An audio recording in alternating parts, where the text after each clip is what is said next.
저는 어려서부터 참을성이 많은 편이었습니다. 그런데 문제는 불의에도 참을성이 많은 것이 아닌가 생각이 들 때가 있어요. 무서운 형님들 보면은 괜히 주눅 들고 겁먹고, 저 학창 시절에는 그런 형님들이 많았거든요. 그래서 저에게 영웅처럼 보이는 그런 동네형, 교회형들이 있었습니다. 그 형들은 하나같이 공통점이 굉장히 싸움을 잘하는 형님, 그런 형님을 동경하는 그런 모습들이 있었습니다. 뭐 저만 그런지 모르겠어요. 그런데 아마 대부분 남자들이 그러지 않을까 생각됩니다. 그러니까 이소룡 이런 그 액션 배우를 좋아하는 것 아니겠습니까? 여러분, 오늘 본문을 보시면 이렇게 이스라엘의 이소룡 같은 사람이 등장해서 이스라엘을 구원하는 멋있는 광경을 보여주고 있는데요. 여러분, 오늘 본문 말씀 보시면 지금 상황이 어떤 상황인가? 암몬이 이스라엘 가운데 도전하고 있습니다. 길랏 야베스라는 곳에 이르러서, 그러니까 길랏 야베스가 그 이스라엘 지도가 있다고 치면은 이렇게 요단강이 있어요. 거기에 서쪽 요단강의 접경에 붙어 있는 지역입니다. 그러니까 므낫세 반지파의 그 땅이죠. 거기에 있는 자리인데 거기를 공격해 온 거예요. 그러면서 뭐라고 하는가? 지금 너희 오른 눈을 다 빼야 너희와 언약하겠다 하면서 내가 온 이스라엘을 이같이 모욕하리라. 온 이스라엘을 모욕한다고 말하고 있어요. 그러니까 이에 대해서 그 길랏 야베스 사람들이 이제 요단 동편에 있는 나머지 지파들에게 가서 우리를 구원할 자가 있나 찾아봐야 한다. 여러분, 지금 이런 상황입니다. 이게 왜 큰 문제인가 하면은 지금 이 암몬 사람 나하스로 대명되는 이 암몬 족속들은요, 이스라엘을 모욕했다고 표현하고 있기 때문입니다. 여러분, 이스라엘을 모욕했다는 게 무슨 의미일까요? 이스라엘이라는 그 이름의 의미를 우리가 좀 다시 한번 기억할 필요가 있습니다. 이스라엘은 우리가 한 나라의 지명이라고 하기 전에 먼저는 야곱에게 주어진 변화된 이름이죠. 천사와 씨름을 합니다. 그리고 나서 허벅다리를 치니까 이제 더 씨름할 수 없는 상태가 되죠. 그때 울면서 간구를 하죠. 그때 그 하나님의 사람이, 그 천사가 준 이름 이스라엘. 그러면서 뭐라 말하죠? 하나님과 더불어 겨루어 이겼다. 여러분들, 이 이름이 사실 엄밀하게 따지면요, 원래의 의미는요 이스라엘이잖아요. 그러니까 하나님이 다스리신다, 하나님이 싸우신다, 하나님이 이기신다, 이런 의미예요. 그런데 이 이름을 주면서 네가 하나님과 더불어 겨루어 이겼다, 말이 좀 안 맞잖아요. 무슨 의미겠습니까? 하나님 입장에서는 지는 게 이기는 겁니다. 하나님께 지는 게 이기는 거예요. 하나님께 지는 게 하나님을 이기게 해드리는 게 곧 승이라는 것을 언급하는 겁니다. 그러면서 그 이름은 그 야곱에서 비롯된 그의 자손들 12지파 한 나라의 정체성을 이루는 이름이 되죠. 이름의 의미가 뭐라고요? 하나님이 싸우신다, 다스리신다, 이기신다. 그런데 그 이스라엘을 모욕했다? 무슨 의미겠습니까? 정말 하나님께서 너네를 다스리는 게 맞아? 하나님이 그렇게 세? 너네를 보니까 안 그래 보이는데? 여러분, 오늘날로 따지면 어떤 의미겠습니까? 예수님 믿으면 그렇게 잘 돼? 너네를 보니까 안 그래 보이는데? 하나님께서 뭘 통치하신다 그래? 아무 일도 안 일어나는데. 야, 너네 그렇게 살아서 어떻게 돈 벌려고 그러냐? 세상 사람들은 다 부도덕한 방법으로 부를 축적하는데 미련하게 세상에 대한 아무런 그런 눈치도 없고 경제관념도 없고 어떻게 살려고 그래? 여러분, 이렇게 조롱하는 것, 여러분, 이런 말인 겁니다. 이스라엘을 조롱한다는 것은 곧 이스라엘 가운데 함께 하시고 그들을 위해서 싸우시고 일하시는 하나님을 모독하는 표현이에요. 여러분, 이런 일이 있으니까 어떤 문제가 생깁니까? 이 말로 이스라엘이 단합합니다. 어떤 일이 벌어졌는가? 사울이 사는 기브아로 갔다고 표현해요. 사울을 염두에 둔 표현이죠. 거기서 사울이 그들의 말을 듣고 화가 나가지고 사람들을 소집합니다. 그리고 그들을 이끌어와서 전쟁을 벌이고 승리하는 모습을 보여주고 있죠. 7절 말씀 보시면 이런 식으로 사람들을 모집하고 있어요. 한 결의의 소를 잡아 각을 뜨고 전령들의 손으로 그것을 이스라엘 모든 지역에 두루 보내어 이르되 누구든지 나와서 사울과 사무엘을 따르지 아니하면 그의 소들도 이와 같이 하리라. 그러니까 소를 잡아서 각을 떠서 보내면서 너네 안 나오면은 너희의 소도 입작이 난다. 소는 그 당시 경제 활동을 위해서 굉장히 중요한 동물이지 않습니까? 그러니까 그들의 경제력을 위협하는 그런 공포 정치를 나름 한 겁니다. 그러니까 그들이 한 사람 같이 나왔다. 몇 명이 나왔는가? 8절 말씀 보니까 수를 세보니까 이스라엘 자손이 30만 명, 유다 사람이 3만 명, 총 33만의 대군이 모였더라. 이런 모습을 보면서 사울은요, 지금 통솔력 있는 사람인 것을 보여주고 있죠. 그리고 11절 말씀 보면은 이렇게 되어 있습니다. 이튿날 사울이 백성을 3대로 나누고 새벽에 적진 한가운데로 들어가서 날이 더울 때까지 암몬 사람들을 치매 남은 자가 다 흩어져서 둘도 함께한 자가 없었더라. 나름 전략을 세워서 끝까지 그들을 흩어버릴 정도로 치는 그런 전투력까지 보여주고 있습니다. 사울은요, 그의 통솔력과 전투력으로 비로소 왕다운 모습을 사람들에게 보여주고 있는 겁니다. 멋지지 않습니까? 그래서 12절 말씀에 이런 표현이 나와요. 12절 말씀 보시면 백성이 사무엘에게 이르되 사울이 어찌 우리를 다스리겠느냐 한 자가 누구니까. 우리가 오늘 살펴보는 본문 바로 직전에, 그러니까 10장 27절 말씀 보면은 사울이 어떻게 우리를 다스려 막 이런 말들이 있었거든요. 마치 그에 대한 대답이라도 되듯이 오늘의 본문이 있고 그렇게 말한 자가 누구냐, 다 죽여야 되지 않겠느냐, 지금 그런 도전이 있는 겁니다. 사울은요, 다스릴 만한 능력 있는 자로 오늘 본문은 드러나고 있다는 겁니다.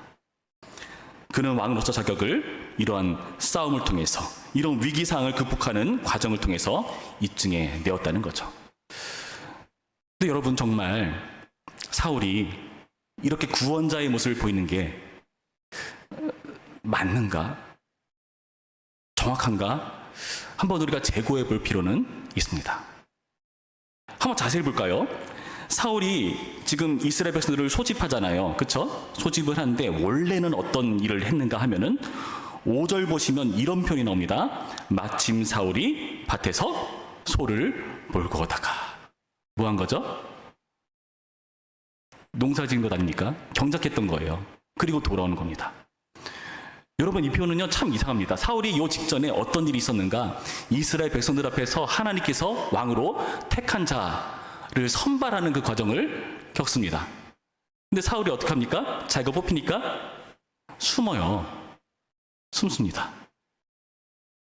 그러면서 그가 나타났을 때 다른 사람들이 어떻게 이 사람이 우리를 다스려 하는 사람들이 그런 말이 수근수근 나올 정도로 못 믿어온 인물이었다는 거죠. 그런 인물, 여전히 왕으로 선택받았다는 것이 만천하에 공개되었는데도 농사 짓고 있는 그런 모습, 왕과는 다소 거리 멀어 보이는 그런 모습으로 지금 나타나고 있다는 겁니다. 왕의 역할과 무관해 보이는 사울의 모습을 오늘 본문은 솔직하게 드러내주고 있습니다. 뿐만 아니라 백성들도 이렇게 직결한 게 뭔가 용기를 내서 힘을 내서 합세해서 모인 게 아니잖아요. 원래 백성들은 어떤 사람들이었습니까? 4절 말씀 보시면 이에 전령들이 사울이 사는 기브아에 이르러 이 말을 백성에게 전하매 모든 백성이 사울을 찾았더라. 아니요, 어떻게 했다고요?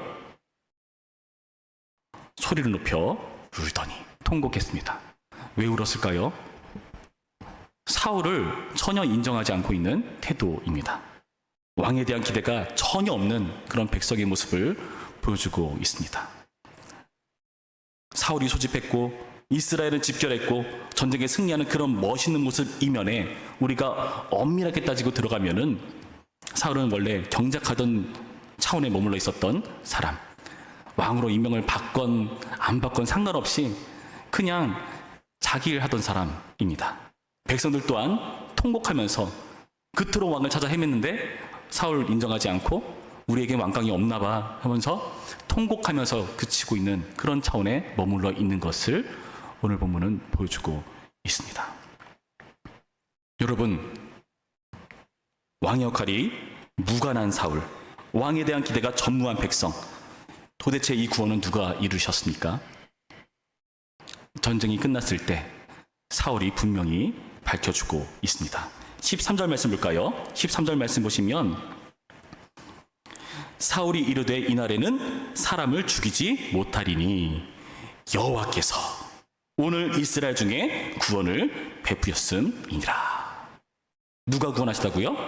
여호와께서요. 오늘 본문은요, 계속해서 이 이스라엘을 구원할 구원자를 찾는 여정을 보여주고 있어요.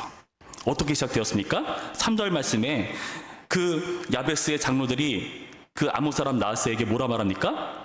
내가 전령들을 보내서 우리를 구원할 자가 있는지 찾아보겠다. 없으면 내게 나아가리라. 그게 3절이잖아요. 구원할 자를 찾고 있는 과정이에요. 그리고 나서 9절 말씀에 뭐라 되어 있었죠? 무리가 와 있는 전령들에게 이르되 너희는 길르앗 야베스 사람에게 이같이 이르기를 내일 해가 더울 때에 너희가 구원을 받으리라. 누굴 염두에 둔 표현일까요?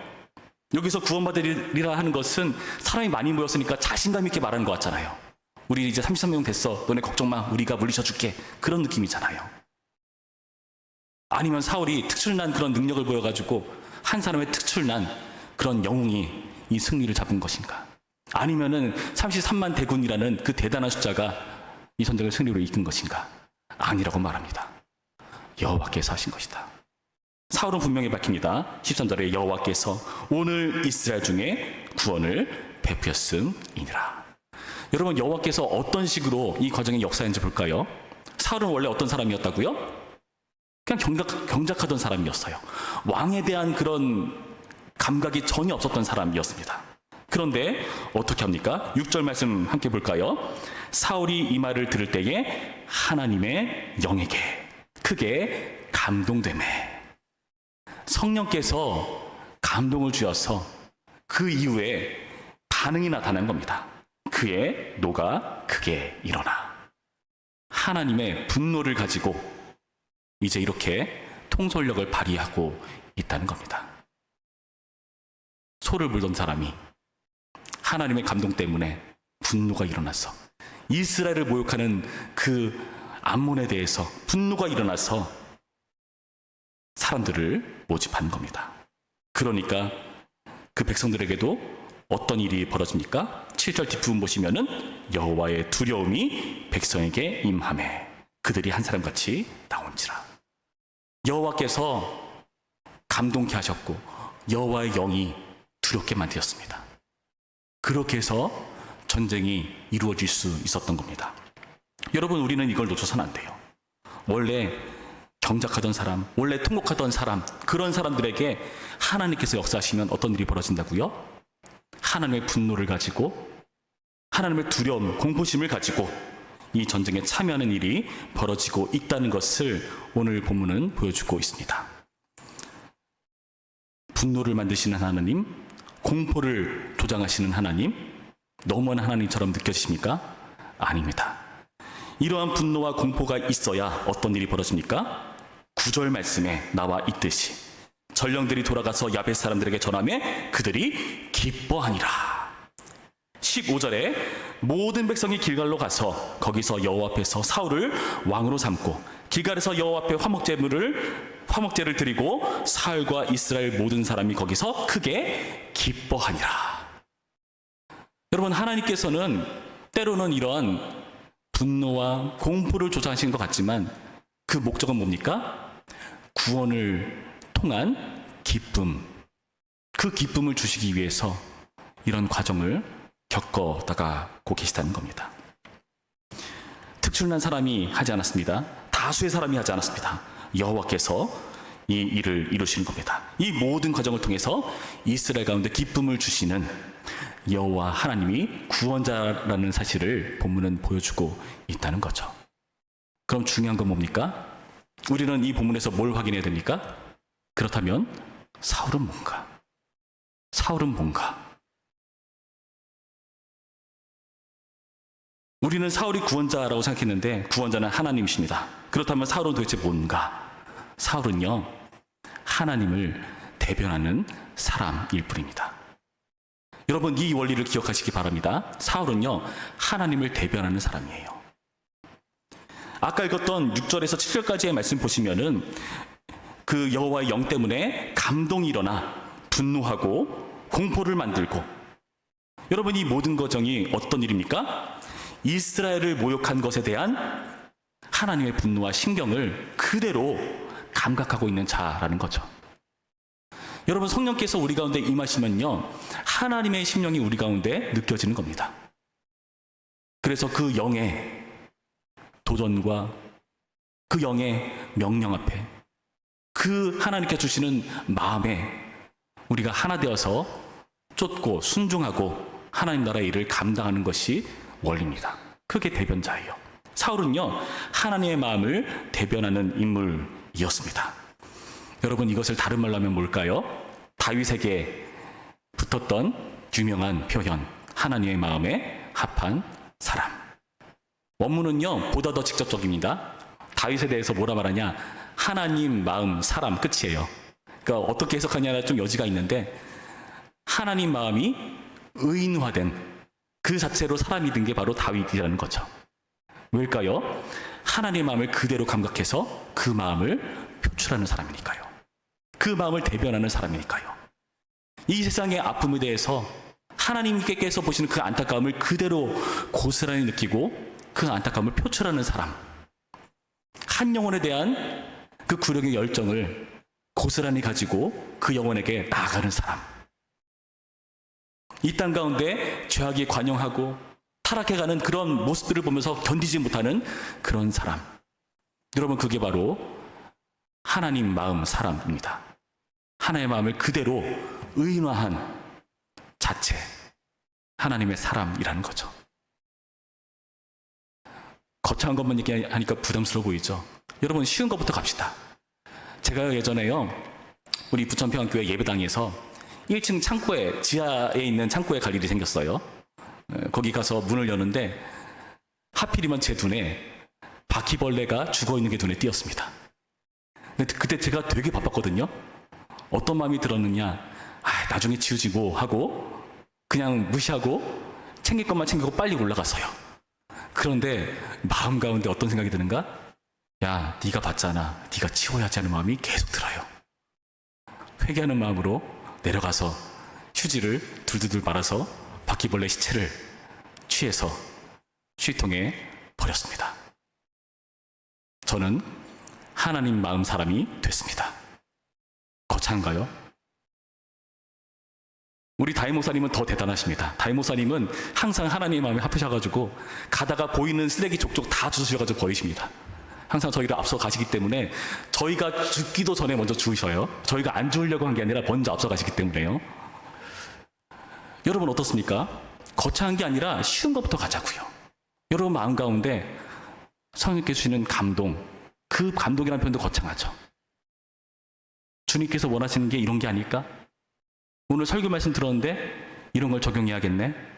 자꾸 그 사람이 생각나네?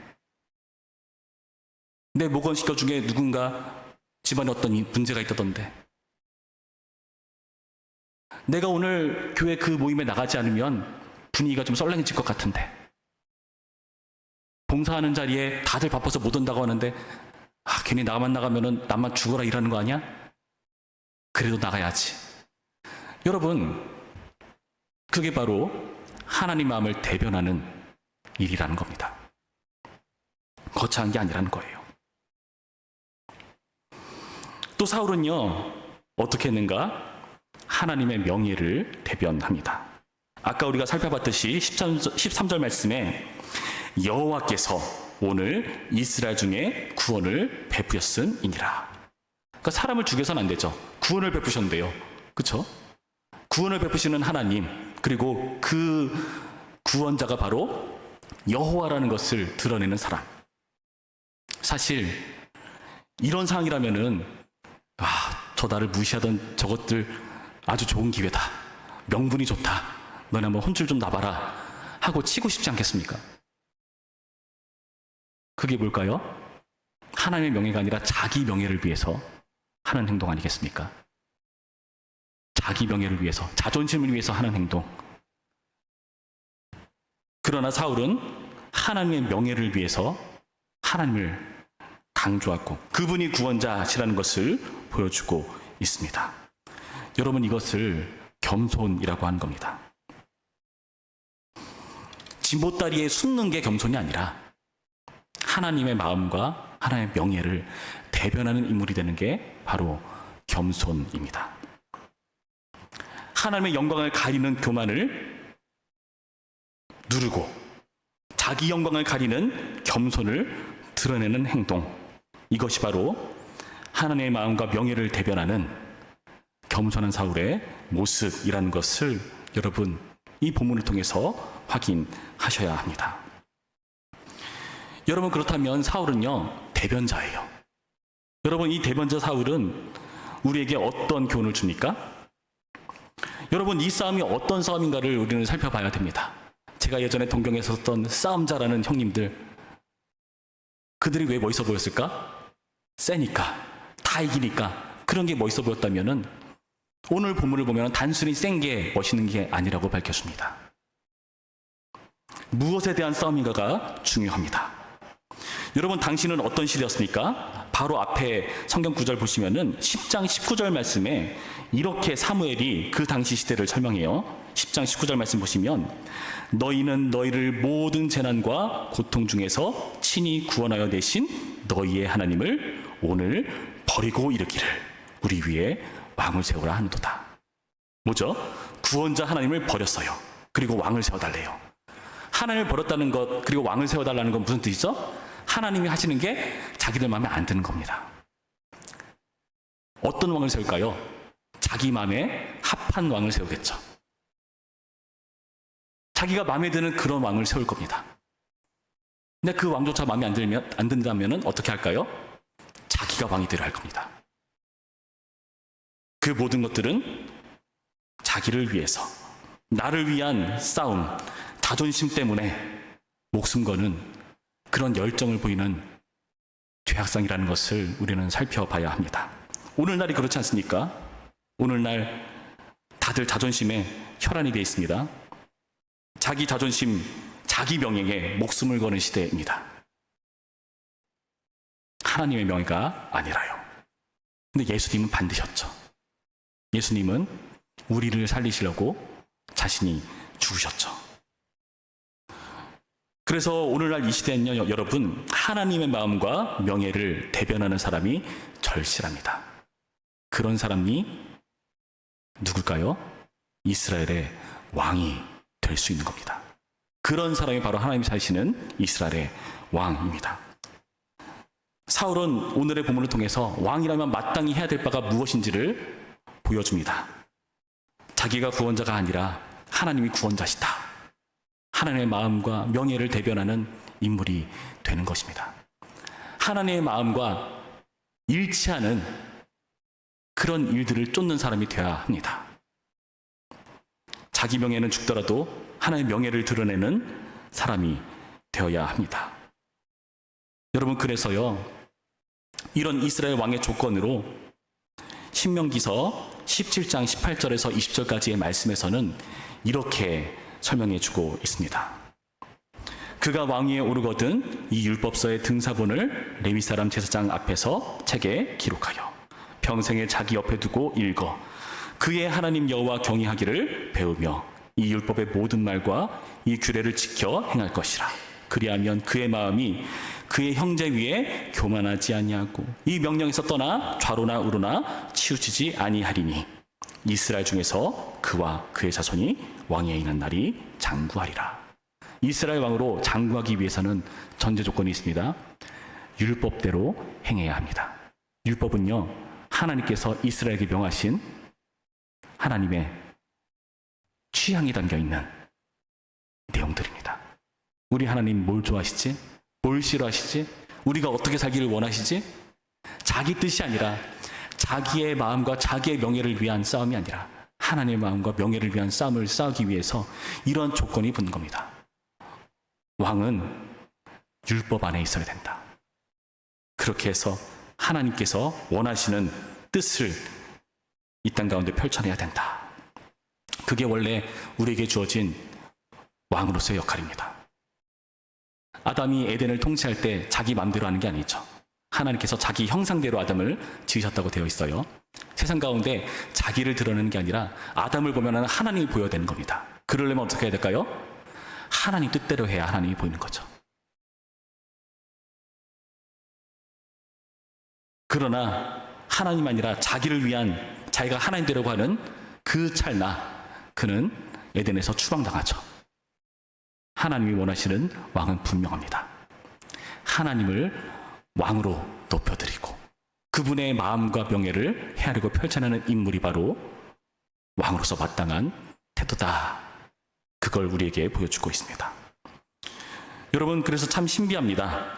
베드로전서 2장 9절 말씀 우리 함께 읽어볼까요? 베드로전서 2장 9절 말씀 우리 한 목소리로 읽습니다. 시작. 그러나 너희는 택하신 족속이요 왕같은 제사장들이요 거룩한 나라요 그의 소유가 된 백성이니 이는 너희를 어두운 데서 불러내어 그의 기이한 빛에 들어가게 하신 이의 아름다운 덕을 선포하게 하려 하시니라. 여러분, 여기서 전혀 어울리지 않는 굉장히 역설적인 표현이 두 개가 같이 나옵니다. 왕과 백성. 왕인데 백성이에요. 어떻게 이게 가능합니까? 하나님이 차하시는 왕, 하나님께서 기뻐하시는, 세우려 하시는 왕은요, 이 조건이 해당됩니다. 이 역설이 해당이 돼요.